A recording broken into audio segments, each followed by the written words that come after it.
4 million young people who are either unemployed or underemployed.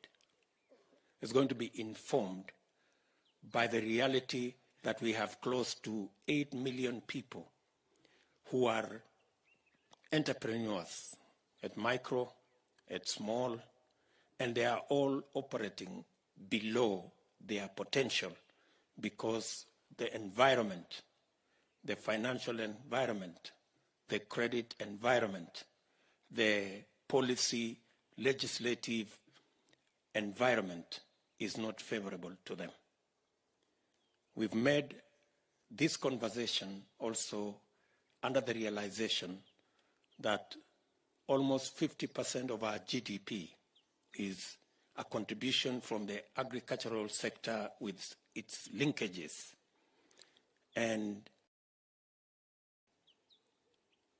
influencing productivity and production in the agricultural sector will not only give us opportunities to enhance incomes to farmers, but through value addition, agro-processing, manufacturing, and industrialization, we can realize the creation of value, the creation of jobs, and the creation of wealth. Through this effort, collectively, we have in detail assessed Western Kenya. And we have brought to the attention of these leaders that there are glaring opportunities in Western Kenya. Western Kenya that contributes or that accounts for almost 10% of our population contributes 6.8% to our GDP, meaning that their contribution is 30% below what they should be contributing to our GDP. We think there is opportunity there to make sure that Western Kenya contributes its fair and rightful contribution to our GDP. We have also identified areas that need urgent intervention so that we can bring the contribution of Western Kenya to the level of the contribution of other areas of our nation. The whole edible oil industry, that is about 80 billion shilling industry that can grow to double that size, can be an opportunity for Western Kenya. All the way from soya to palm oil to sesame to cotton and the nut and oil crops.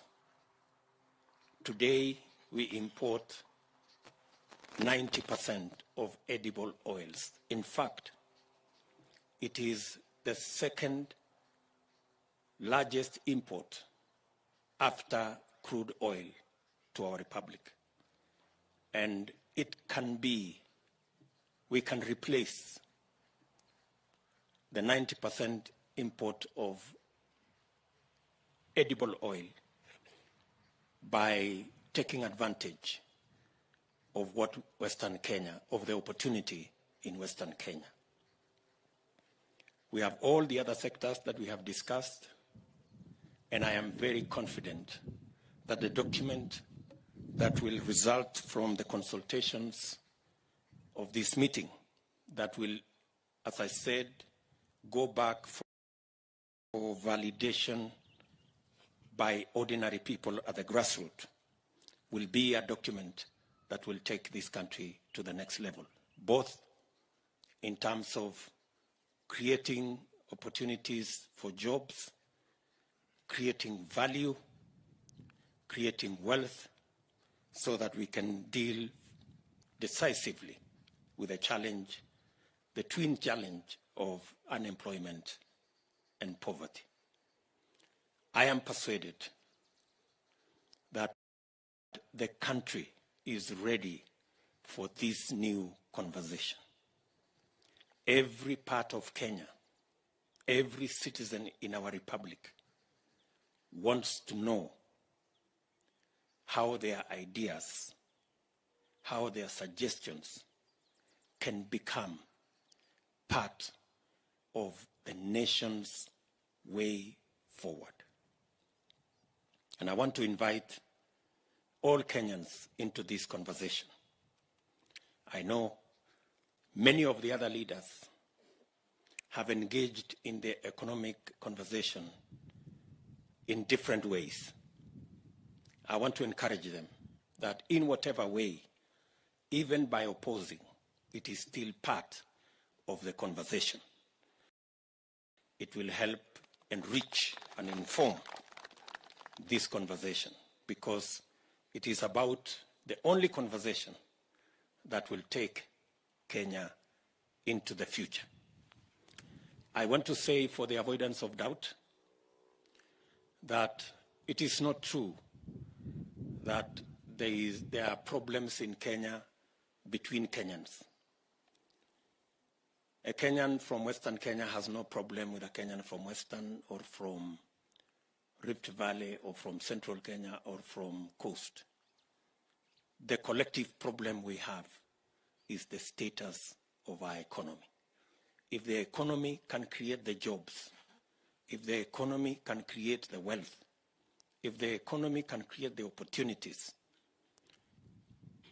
we will sort out all the issues that face all our young people. And we can also broaden and increase the number of taxpayers so that we can not only have sufficient resources to finance our development, but we can begin to retire the huge debts that are now part of the conversation in Kenya. I dare say that the most practical way of eliminating the debt challenge that we have is not postponing or rescheduling or doing all the other things that all the other people are suggesting. It is by expanding the tax base, ensuring that we have more young people employed, more enterprises growing. They will pay their fair share of taxes. We will have money to finance our development, and we will have money to pay our debts. Thank you very much. I think we have been as clear as we can get. I can take maybe one or two questions.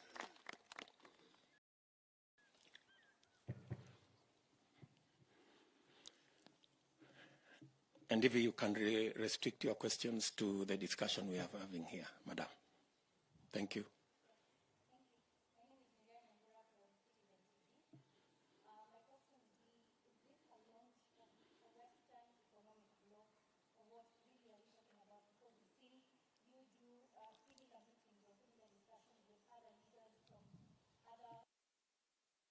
Of the country, perhaps is this really a launch, or what are we really talking about? Kindly allow me to digress a bit. Today, the ICTCS, Joe Musheru, while speaking during the launch of the NCCK Youth Fragility Report in Kiambu today, seemingly attacked you in one way or another, in the sense that he talked about your policies on the Hustler Nation, as well as your contributions to the church. Maybe what do you have to say regarding this matter? What is your reaction? Thank you.